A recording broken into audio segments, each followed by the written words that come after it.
Captain Jake Morrison walked into the biggest room he had ever seen. The walls went up so high that he could not see the top. Thousands of aliens sat in rows that seemed to go on forever. Some looked like giant lizards. Others were made of what looked like living glass. Some had tentacles instead of arms. A few looked like clouds of gas floating in the air. Jake felt very small. His team of 4 humans looked tiny next to these massive creatures. He straightened his uniform and tried to look confident. Behind him, Ambassador Lisa Carter checked her translation device one more time. Dr. Amy Rodriguez carried a small computer with all their research. Commander Steve Phillips kept his hand near his weapon, even though it would be useless here. The leader of the council was a huge lizard creature called Zethkar. He was twice as tall as Jake and had teeth like knives. When he spoke, his voice was so loud it made the floor shake. "So these little mammals want to join our great alliance?" Zethkar said. His words came out through Jake's translator as mocking. Laughter followed his statement, all around the room. Different types of alien laughter filled the air. Some sounded like breaking glass. Others made wet gurgling sounds. The gas clouds made noises like wind through trees. None of it sounded friendly. Jake stepped forward. He knew this would be hard, but humanity needed this alliance. Earth was running out of resources, and they needed access to the galaxy's trade routes. "Honored members of the Council," Jake said clearly, "humanity asks to join your alliance. We believe we can offer valuable skills to your group." The laughter got even louder. A crystal being named Quintal made sounds like someone stepping on broken glass. "Your species just learned how to travel faster than light. We have been exploring space for thousands of years. What could you possibly teach us?" Jake felt his face get hot with anger, but he kept his voice calm. "We may be new to space, but humans are very good at solving problems. We adapt to new situations quickly." A tentacle creature that looked like a giant octopus waved its arms around. "Problem solving? We have computers that can think 1,000,000 times faster than your brains. We have technology you cannot even understand." Amy leaned close to Jake and whispered, "Should we show them our research now?"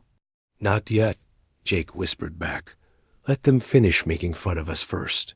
Steve watched the aliens with cold eyes. He had fought in 3 wars on Earth and did not like being laughed at. His jaw was tight as he listened to the mocking voices. Lisa tried to stay calm, but she could feel her hands shaking. She had spent years preparing for this moment. All the diplomacy training, all the language studies, and these aliens were treating them like children. Zethkar raised one massive clawed hand, and the room became quiet. "Perhaps we should give these humans a test. There is a problem that has troubled our alliance for 3,000 years. If your species is so good at solving problems, maybe you can fix what our best minds could not." The air in the middle of the room began to glow. Slowly, a 3-dimensional picture appeared showing a star system far away. But something was wrong with it. Where planets should have been, there was only empty space. "We call it the Void Plague," Zethkar said. His voice was no longer mocking. Now it sounded afraid. "It destroys entire star systems. Everything disappears.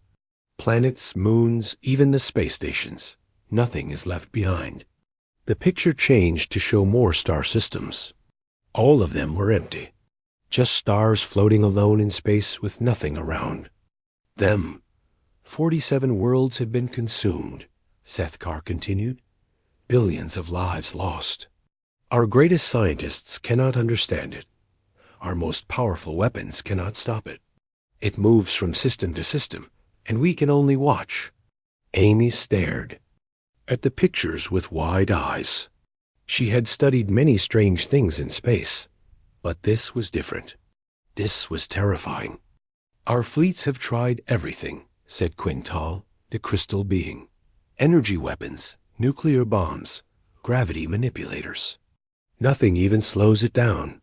The tentacle creature added, "We have lost some of our best ships trying to fight this thing. The crews just vanish along with everything else." Jake looked at his team. Lisa nodded slightly, meaning she thought they should accept. Amy was already studying the pictures, her scientist mind working on the puzzle. Steve just shrugged, ready for whatever came next. "We accept your challenge," Jake said in a strong voice. The aliens started laughing again, but this time it sounded different, less confident, more nervous. "You have 6 months," Zethkar announced. "If you can solve the mystery of the Void Plague, we will consider your application for membership. If you fail," he showed his knife-like teeth in what might have been a smile, "well, at least you will have learned why young species should not reach beyond their abilities." The crystal being made tinkling sounds. "We will provide you with all our research data. 3,000 years of investigation. Thousands of the best minds in the galaxy have studied this problem. You will also get a ship," added the tentacle creature, "and supplies for your investigation. We are not completely without mercy." Jake felt a mix of excitement and fear. This was either humanity's big chance or their complete failure in front of the entire galaxy. "We appreciate your generosity. We will not disappoint you." "Oh, we are sure you will not disappoint us," Zethkar said with another toothy grin. "The question is whether you will disappoint yourselves." As the humans left the great chamber, Jake could hear alien voices talking excitedly behind them. Some sounded amused. Others sounded curious. A few sounded worried. "Think we can do it?" Steve asked as they walked down a long corridor toward their temporary quarters. "We have to," Lisa replied. "This is our only shot at joining the galactic community." Amy was still staring at her computer screen, looking at the data about the destroyed star systems. "There is something strange about this whole thing, something the aliens are missing." "What do you mean?" Jake asked. "I do not know yet, but look at these patterns. The way the systems were destroyed. It is too organized to be random." Jake stopped walking and turned to face his team. "Listen, everyone. I know this seems impossible. The smartest aliens in the galaxy have been working on this for 3,000 years. But humans have one advantage they do not." "What is that?" Lisa asked. "We see things differently. We approach problems from angles others miss. That is how we survived on Earth. That is how we built our civilization. And that is how we are going to solve this mystery." Steve nodded slowly. "So where do we start?" Jake smiled for the first time since entering the council chamber. "We start by forgetting everything the aliens think they know about this problem. We look at it with fresh human eyes." As they continued toward their quarters, none of them knew that they were about to discover something that would change the fate of the entire galaxy. 3 weeks later, the human ship USS Defiance moved slowly through empty space. Captain Jake Morrison stood on the bridge looking at the star ahead of them. It burned bright and yellow, just like Earth's sun.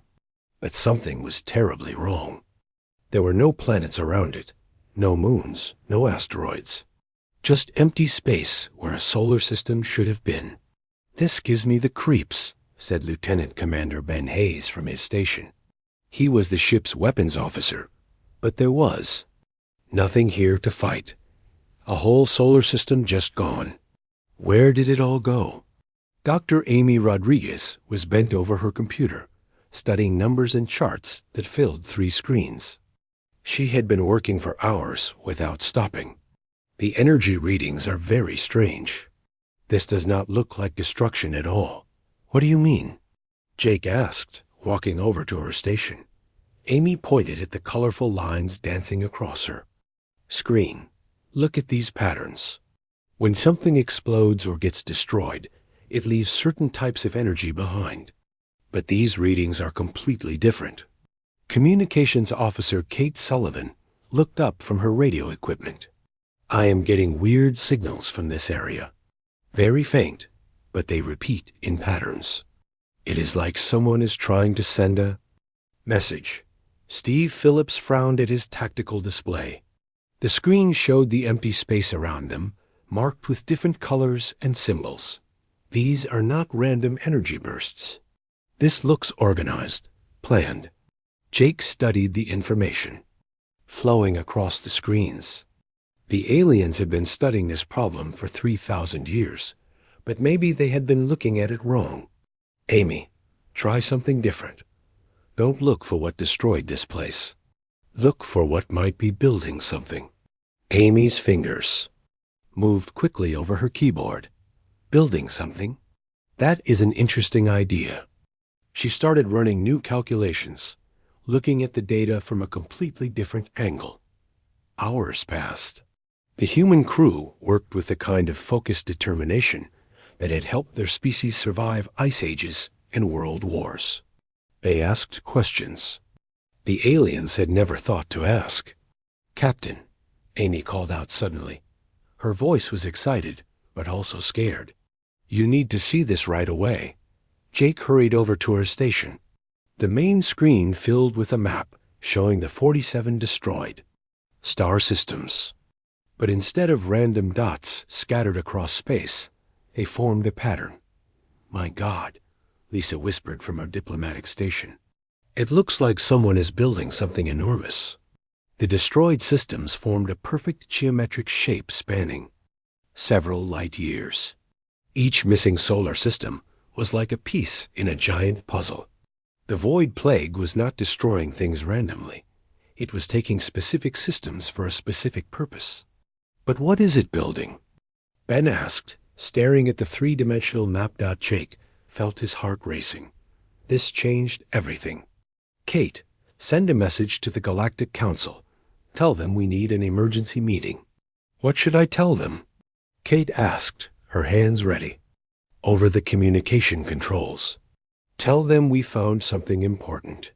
Tell them the void plague is not what they think it is." Steve was still studying his tactical screens.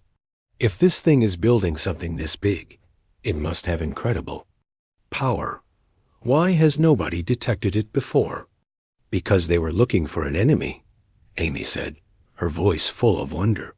"They were trying to find something that destroys. But this entity is not destroying anything. It is creating something on a scale nobody imagined possible." Lisa shook, her head in amazement. The aliens had been fighting a war against someone who might not even be their enemy. Jake walked to the center of the bridge and looked at his crew. Each of them had found something the greatest minds in the galaxy had missed. But why? Why would something build such a massive structure? What could require that much construction? Amy pulled up more data on her screens. The energy requirements for a project like this are unimaginable. You would need the resources of dozens of star systems just to power it. And the time it would take ... double quotes. She paused, calculating. This has been going on for exactly 3,000 years. The same amount of time the aliens have been fighting it. So it started building this thing right when they first discovered it. Ben observed. Kate's communication station started beeping rapidly. "Captain, I am getting something strange. The signals from this area just got much stronger. And they are not random anymore. They are responding to our presence." "Responding how?" Jake asked. "It is like they know we are here. Like they are trying to communicate with us." Steve checked his weapon systems automatically, though he knew they would be useless against something this powerful. "Maybe it wants to talk, because we figured out what it is doing." Jake made a decision that would change everything. Kate tried to respond to the signals. Use basic mathematical patterns. If this thing is intelligent enough to build something this complex, it should understand math. Kate worked at her controls, sending out simple number sequences. Prime numbers, mathematical constants, basic geometric patterns. The response was immediate. The signals coming from the empty space around them suddenly became organized, structured, almost like a language. "It is trying to talk to us," Kate said. With excitement, the patterns are getting more complex. It is learning from our signals and sending back more advanced mathematics. Amy was studying the new data flowing into her computers. "This intelligence is incredibly advanced. It is processing our communications faster than our computers can handle." "But why is it talking to us now?" Lisa asked. "Why not to the aliens, who have been here for 3,000 years?" Jake had a terrible suspicion forming in his mind. Maybe because we are the first ones to understand what it is doing. The first ones to realize it is not destroying things, but building them. Ben pulled up long-range sensor data on his screen. "Captain, you should look at this. Our deep space scanners are detecting something at the edge of our galaxy. Something big." The main screen changed to show the outer rim of their spiral galaxy. At the very edge, massive shapes moved through the darkness between galaxies. They were huge beyond imagination, bigger than entire star systems. "What are those things?"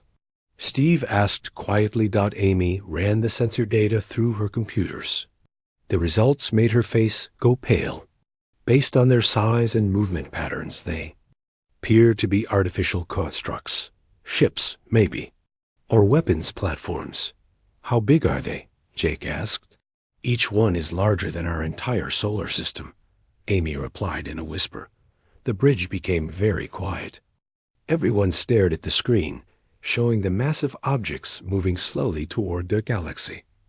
"How long until they get here?" Lisa asked. Amy checked her calculations twice before answering. "At their current speed, approximately 1,000 years. Jake felt everything click into place in his mind. The entity that is building this structure knows something is coming. Something that requires a galaxy-spanning defense system to stop. The Void Plague is not attacking us, Steve realized. It is trying to save us. Kate's communication equipment suddenly filled with new signals. Complex patterns that seemed almost desperate in their urgency. "It is trying to tell us something important," Kate said. "The patterns are getting more complex, more insistent." Jake looked around at his crew. They had discovered something that would change how the entire galaxy understood this threat. "Set course for the Galactic Council. We need to tell them that they have been fighting the wrong war." As the USS Defiance turned away from the empty star system, Jake wondered if the Galactic Council would believe them. And even if they did, would it be enough time to prepare for what was coming? The entity had been building its defense for 3,000 years, but the real war was still 1,000 years away. The question was whether the galaxy would be ready when those massive shapes finally arrived. "Captain," Amy said quietly, "I think we just made first contact with something that is trying to save all of us." Jake nodded grimly. "Then we better make sure the galaxy listens." The great council chamber was completely silent. Not a single alien made a sound as Captain Jake Morrison stood before them with his shocking news. The massive lizard Zethkar leaned forward in his chair, his knife-like teeth showing in confusion instead of mockery this time. "Explain this again slowly," Zethkar said. His voice was much quieter than before. "You are saying the Void Plague is not our enemy?" Jake looked around the enormous room. 3 weeks ago, these same aliens had laughed at humanity. Now they stared at him with fear and confusion. "The entity you call the Void Plague is not trying to destroy your civilization. It is trying to save it." Dr. Amy Rodriguez stepped forward with her computer tablet. "Our analysis shows that the destroyed star systems form a massive construction project. Every missing planet and moon is being used to build something incredible." She activated the holographic display in the center of the room. The 47 empty star systems appeared as glowing dots connected by lines of energy. Together, they formed a giant geometric pattern that stretched across thousands of light years. "This is not random destruction," Amy explained. "This is..." the most complex construction project in galactic history. The entity is building a computer system so large and powerful that it spans multiple star systems. The crystal being Quintal flickered with agitation. A computer? Why would it need something so massive? Steve Phillips answered grimly. Because something is coming that requires that much computing power to fight. Lisa Carter activated the next part of their presentation. The display changed to show the edge of their galaxy.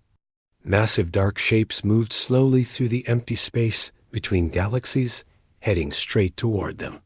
We call them the Devourers, Lisa said. Our long-range sensors detected them at the very edge of our galaxy. Each one is larger than an entire star system. The tentacle creature that had mocked them before writhed nervously. How many are there? Hundreds, Jake replied. Maybe thousands. They are moving toward our galaxy in a coordinated attack formation. The chamber erupted in alien sounds of fear and confusion. Clicks, whistles, roars, and strange musical tones filled the air as different species tried to understand what they were hearing. When will they arrive? Githair demanded. Amy checked her calculations on her tablet. Approximately 1,000. Years from now. The timing is too perfect to be a coincidence. What do you mean? Asked Quintal. The entity has been building its defense system for exactly 3,000 years, Amy explained. At the current rate of construction, the computer matrix will be completed just as the Devourers arrive. Someone or something knew about this threat long before we detected it. Jake stepped closer to the council leaders. The entity you have been fighting for 3,000 years has been preparing for a war that has not started yet. It sacrificed 47 star systems to build a weapon capable of defending the entire galaxy. The silence that followed was deafening. Every alien in the massive chamber seemed to be holding their breath. Finally, the tentacle creature spoke. You are saying we have been attacking our own defender for 3,000 years? Yes, Jake said simply. Zethkar's massive clawed hands gripped the arms of his chair. But how could we have been so wrong? Our best scientists studied this problem. Because you were looking for an enemy, Steve said. When something starts destroying your worlds, you naturally assume it is hostile. You never considered that. It might be trying to help. Lisa pulled up more data on the holographic display. The entity chose its targets very carefully. It only took uninhabited star systems or worlds that were already dying. It avoided all populated planets. That is not true, Quintal protested. Billions of lives were lost. No, Amy said gently. Our research shows that every inhabited world was evacuated before the entity arrived. Your own records show massive refugee movements from those systems, but you assumed people were fleeing in panic. Jake watched as understanding dawned on the alien faces around him. The entity was not killing your people.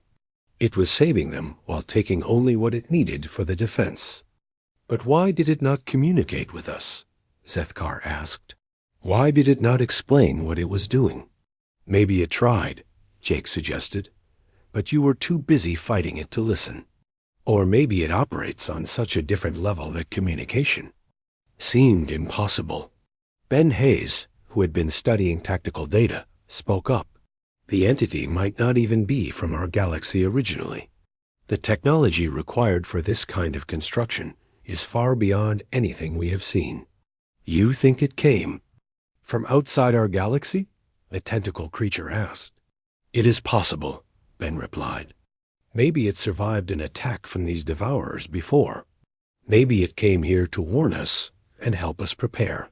The chamber fell silent again as the aliens processed this possibility.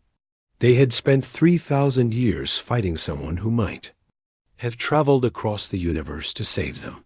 What do we do now? Zethkar asked quietly. Jake looked at his team, then back at the council. We make contact. We communicate with the entity and find out exactly what we are facing. How? Quintal asked. If it would not talk to us before, why would it talk now? Because now we understand, Lisa said. We know what it is building and why. That changes everything. Amy pulled up the communication data they had collected. The entity has already started responding to our signals. It knows that someone finally figured out its purpose. Jake stepped forward with determination. Humanity requests permission to attempt first contact with the entity. We have the best chance of success because we are the ones who solved the mystery. The alien delegates looked at each other with expressions of uncertainty and fear. Some whispered among themselves in their strange languages. And if you succeed in making contact? Zethkar asked. What then? Then we find out exactly what these devourers are and how to fight them, Jake replied. We learn what the entity needs from us to complete its defense system. And we prepare for the greatest war in galactic history. Steve added grimly, because if the entity is right, and these devourers arrive in 1,000 years, every species in this galaxy will need to work together to survive. The entity chose humanity to make this discovery, Amy said. Maybe it chose us for a reason. Maybe humans have something that other species lack. What could that be? The tentacle creature asked. Jake smiled for the first time since entering. The chamber. The ability to see solutions where others see only problems. The ability to adapt to impossible situations. And the ability to unite when everything seems hopeless. Zethkar looked around at his fellow council members. For the first time in 3,000 years, they faced a problem that required cooperation instead of competition. Very well, he said finally. Humanity has permission to attempt first contact with the entity, but we will send a combined fleet. Every species will witness this moment. As the council session ended, Jake realized that everything had changed. The aliens were no longer laughing at humanity. Instead, they were looking to humans for leadership in the face of an unimaginable threat. The test had never been about solving the void plague mystery. It had been about proving that humanity could see what others could not, and lead when others could not. Now they had 1,000 years to prepare for war. The combined fleet moved slowly through space toward the heart of the construction zone. Captain Jake Morrison had never seen so many different types of ships flying together. Human vessels flew alongside crystal ships that looked like living diamonds. Massive alien battleships traveled next to sleek scout vessels from a dozen different worlds. Jake stood on the bridge of the USS Defiance, surrounded by alien officers who had insisted on witnessing this historic moment. Zethkar, the giant lizard leader, stood near the back of the bridge. His huge form barely fit through the human-sized doorways. I still cannot believe we are doing this, Zethkar muttered in his deep voice. The structure ahead of them filled their view screens completely. It was so massive that their ships looked like tiny insects flying toward a mountain. Geometric patterns of light pulsed through its surface like a heartbeat. Energy flowed between different sections in streams of pure power. Dr. Rodriguez, R. You ready to try communication? Jake asked. Amy's hands moved over her control panel. The communication array is online. I am broadcasting the mathematical patterns we used before, but on a much stronger signal. What exactly are you telling it? Asked Kintal, the crystal being.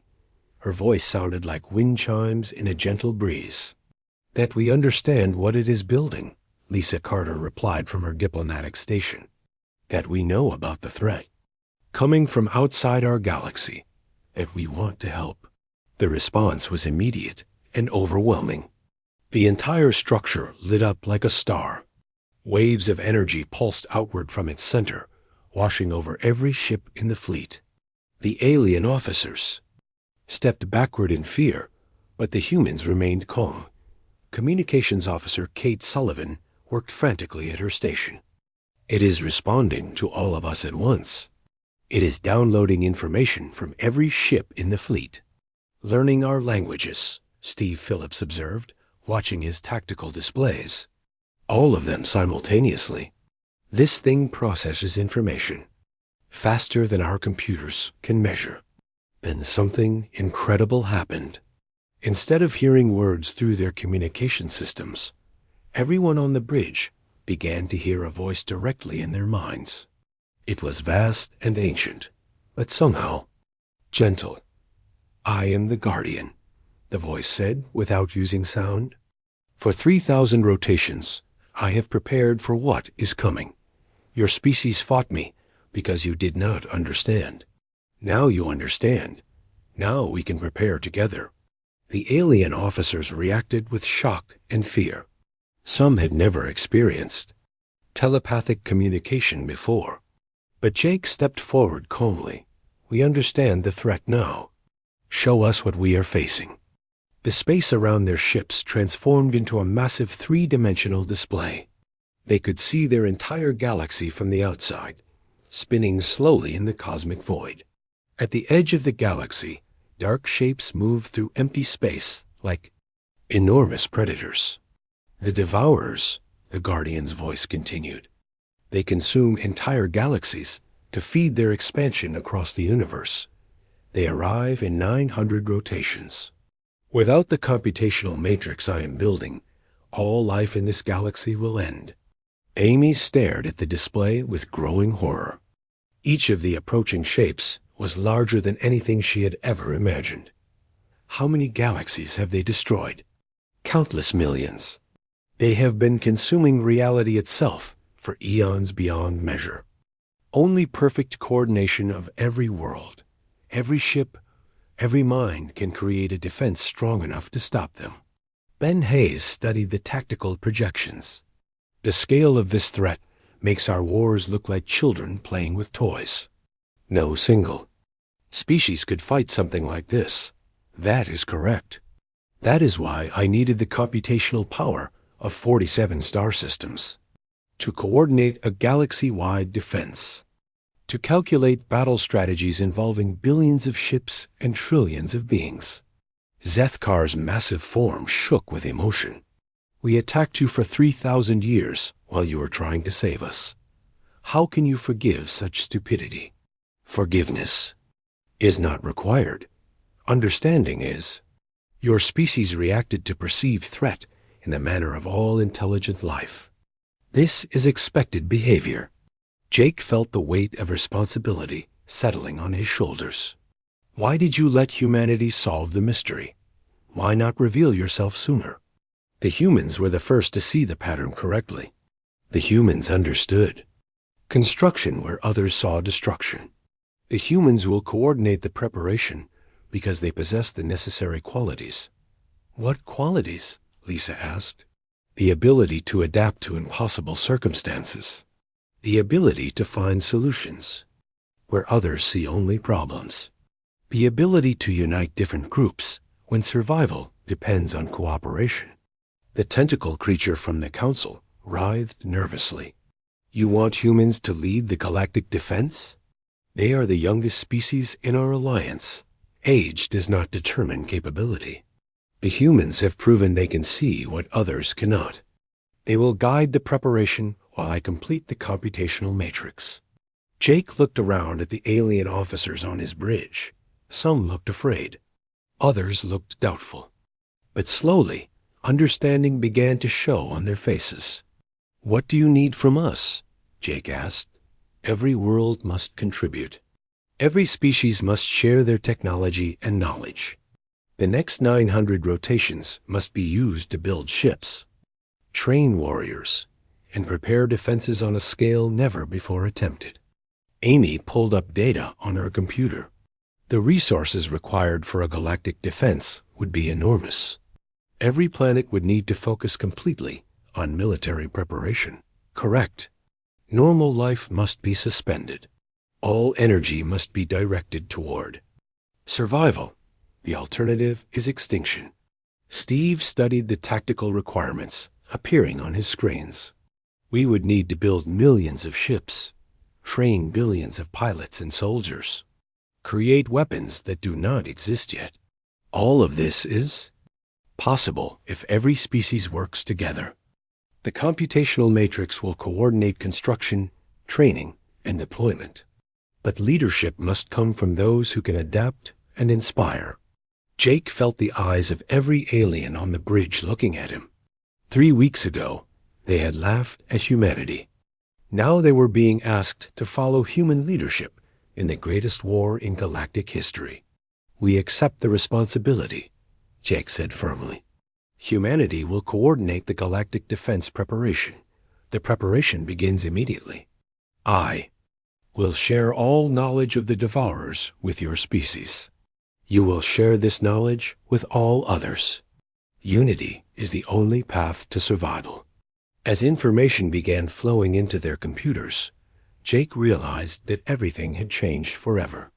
The Galactic Council's laughter had indeed gone silent, replaced by something far more important: respect, cooperation, and desperate hope. ZZET Carr placed one massive clawed hand on Jake's shoulder.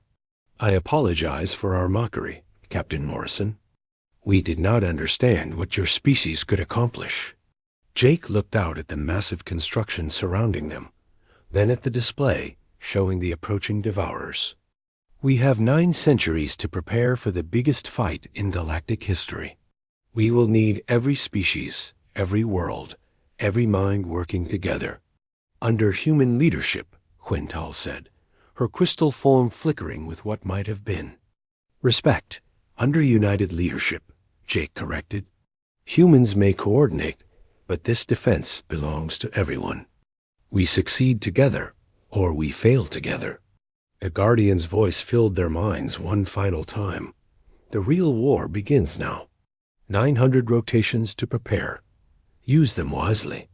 As the combined fleet began working with the Guardian to coordinate the greatest military buildup in galactic history, Jake smiled grimly. Humanity had passed the test, not through superior technology or ancient wisdom, but through the simple ability to see patterns others missed and adapt to impossible situations. The species that had been mocked for being primitive now found themselves leading a galaxy-spanning alliance against a threat beyond imagination. The war was still centuries away, but for the first time in 3,000 years, the galaxy had hope.